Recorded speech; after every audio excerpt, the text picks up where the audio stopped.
ಯಾವಾಗಲೂ ಒಂದೇ ರೀತಿ ಪಕೋಡ ಮಾಡಿ ಬೇಜಾರಾಗಿದ್ದರೆ ಒಮ್ಮೆ ಈ ಥರ ಪಾಲಕ್ ಗೋಬಿ ಪಕೋಡನ ಮಾಡಿ ನೋಡಿ. ಎಲ್ಲರಿಗೂ ನಮಸ್ಕಾರ, ಲತಾ ಪಾಕಶಾಲೆಗೆ ಸ್ವಾಗತ. ಈ ಪಕೋಡ ಮಾಡೋದಕ್ಕೆ ನಾನು ಒಂದು 200 ಗ್ರಾಮಷ್ಟು ಹೂಕೋಸನ್ನ ಹೆಚ್ಚಿಟ್ಕೊಂಡಿದ್ದೀನಿ. ಹಾಗೆ ಒಂದೆಡೆ ಪಾಲಕ್ ಸೊಪ್ಪು ತಗೊಂಡಿದ್ದೀನಿ.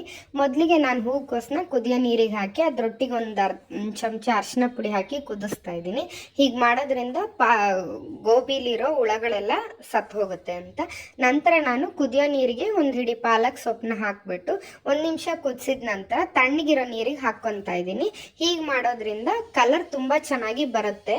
ಪಾಲಕ್ ಸೊಪ್ಪಿಂದು ನಾವಿದು ಪೇಸ್ಟ್ ಮಾಡಿದಾಗ ಚೆನ್ನಾಗಿ ಹಸಿರು ಬಣ್ಣ ಬರುತ್ತೆ ಅಂತ. ಈಗ ನಾನು ಆರಿದಂಥ ಪಾಲಕ್ ಸೊಪ್ಪನ್ನ ಮಿಕ್ಸಿ ಜಾರಿಗೆ ಹಾಕ್ಕೊಂಡು ಇದರೊಟ್ಟಿಗೆ ನಾನು 1/4 ಚಮಚ ಶುಂಠಿ ಬೆಳ್ಳುಳ್ಳಿ ಪೇಸ್ಟು, 1/4 ಚಮಚ ಉಪ್ಪು ಮತ್ತು 2 ಹಸಿರು ಮೆಣಸಿನ್ಕಾಯಿನ ಮತ್ತು ಒಂದು ಅರ್ಧ ಹಿಡಿ ಕೊತ್ತಂಬರಿ ಸೊಪ್ಪನ್ನ ಹಾಕ್ತಾ ಇದ್ದೀನಿ. ನೀವು ಖಾರ ಜಾಸ್ತಿ ಬಳಸ್ತೀರಾ ಅಂದರೆ ನೀವು ಬೇಕಿದ್ರೂ 4 ಹಸಿರು ಮೆಣಸಿನ್ಕಾಯಿನೂ ಹಾಕ್ಕೋಬಹುದು.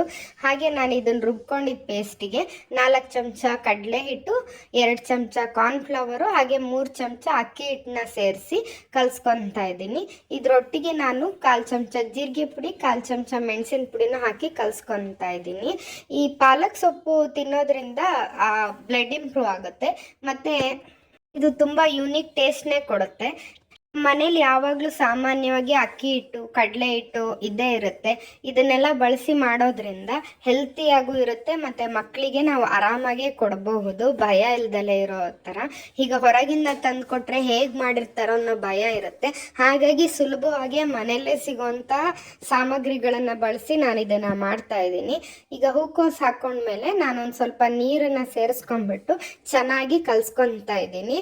ಇದಕ್ಕೆ ನಾನು ಜಾಸ್ತಿ ನೀರನ್ನು ಹಾಕ್ಕೋಬೇಡಿ. ನೀರು ಜಾಸ್ತಿ ಆದರೆ ತೆಳು ಆಗುತ್ತೆ. ಆವಾಗ ಆ ಹಿಟ್ಟು ಏನು ಕಡಲೆ ಹಿಟ್ಟಿಂದು ಮಿಶ್ರಣ ಮಾಡ್ಕೊಂಡಿದ್ದೀವಲ್ಲ ಅದು ಹೂಕೋಸ್ ಮೇಲೆ ಕೂರೋದಿಲ್ಲ. ಇದು ಪಕೋಡ ಆಗಿರೋದ್ರಿಂದ ಸ್ವಲ್ಪ ಹಿಟ್ಟು ಈ ಥರ ಕೂರಬೇಕು ಹೂಕೋಸ್ ಮೇಲೆ, ಆವಾಗಲೇ ಅದು ಚೆನ್ನಾಗಿ ಉಪ್ಪು ಖಾರ ಎಲ್ಲ ಹಿಡಿಯೋದು. ನಂತರ ನಾನು ಈ ಎಣ್ಣೆ ಕಾಯಕ್ಕಿಟ್ಟು ಒಂದು ಸ್ಪೂನಿಂದ ಹಾಕ್ತಾ ಇದ್ದೀನಿ.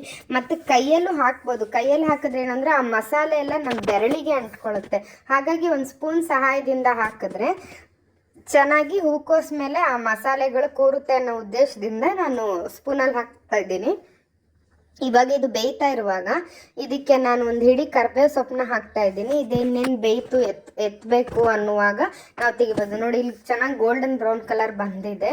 ಇದು ಹೊರಗಡೆಯಿಂದ ಕ್ರಿಸ್ಪಿಯಾಗಿ ಒಳಗಡೆಯಿಂದ ಸಾಫ್ಟಾಗೂ ತುಂಬ ಚೆನ್ನಾಗಿ ಕ್ರಂಚಿ ಆಗಿರುತ್ತೆ.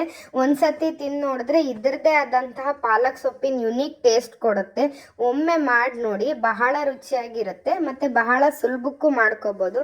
ಮಾಡೋದಕ್ಕೂ ಏನು ಬಹಳ ಸಮಯ ಏನು ತಗೊಳ್ಳೋದಿಲ್ಲ. ಇದು ಒಳಗೂ ನೋಡಿ ಎಷ್ಟು ಚೆನ್ನಾಗಿ ಬೆಂದಿದೆ ಅಂತ, ತುಂಬ ರುಚಿಯಾಗಿರುತ್ತೆ. ಒಮ್ಮೆ ಮಾಡಿ ನೋಡಿ, ಹೇಗಿತ್ತು ಅಂತ ಕಮೆಂಟಲ್ಲಿ ತಿಳಿಸಿ. Thank you.